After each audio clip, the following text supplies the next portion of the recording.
হেই বাচ্চারা, তোমরা কি জানো আজ আমি তোমাদের জন্য একটি বিশেষ গল্প নিয়ে এসেছি। তোমরা কি কখনো শুনেছ চকচকে সবই সোনা নেয়?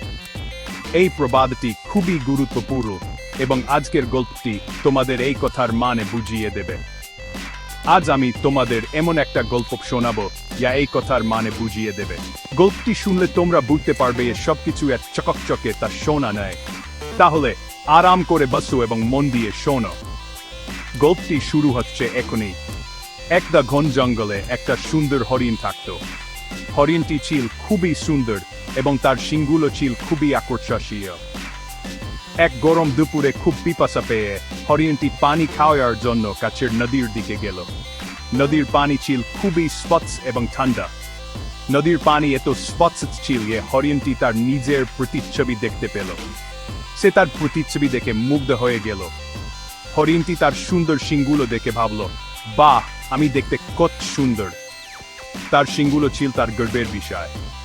কিন্তু তারপর সে তার পাতলা চিপচিপে পাগুলো দেখে মন খারাপ করল। সে ভাবল, আমার পাগুলো এত দুর্বল আর অবদার্থ। আমার পাগুলো এত দুর্বল আর অবদার্থ। হরিণটি ভাবল, সে তার পাগুলোকে পছন্দ করত না।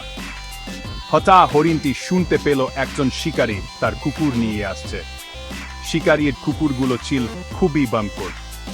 ভয় পেয়ে হরিণটি যত দ্রুত পারে দৌড়াতে শুরু করলো। তার পাতলা পাগুলো তাকে দ্রুত দৌড়াতে সাহায্য করলো। তার পাতলা পাগুলো তাকে জঙ্গলের মধ্যে দিয়ে দ্রুত দৌড়াতে সাহায্য করলো। সে খুব দ্রুত দৌড়াতে পারছিল, কিন্তু তার বড় বড় শিংগুলো কিছু লতার সাথে আটকে গেল। সে লতাগুলো থেকে মুক্ত হতে পারছিল না। হরিণটি নিজেকে মুক্ত করার জন্য অনেক চেষ্টা করল, কিন্তু পারল না।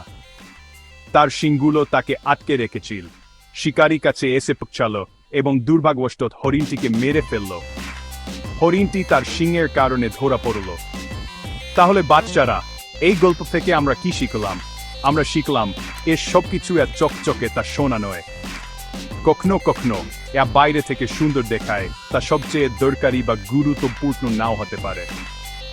হরিণের বড় চকচকে শিংগুলো দেখতে ভালো লাগলেও সেগুলোই তার বিপদ ডেকে আনলো। হরিণের বড় চকচকে শিংগুলো দেখতে ভালো লাগলেও সেগুলোই তার বিপদ ডেকে আনলো। অন্যদিকে তার পাতলা পাগুলো যা সে পছন্দ করত না, আসলে কিছুক্ষণের জন্য তাকে বাঁচিয়েছিল। অন্যদিকে তার পাতলা পাগুলো যা সে পছন্দ করত না, আসলে কিছুক্ষণের জন্য তাকে বাঁচিয়েছিল।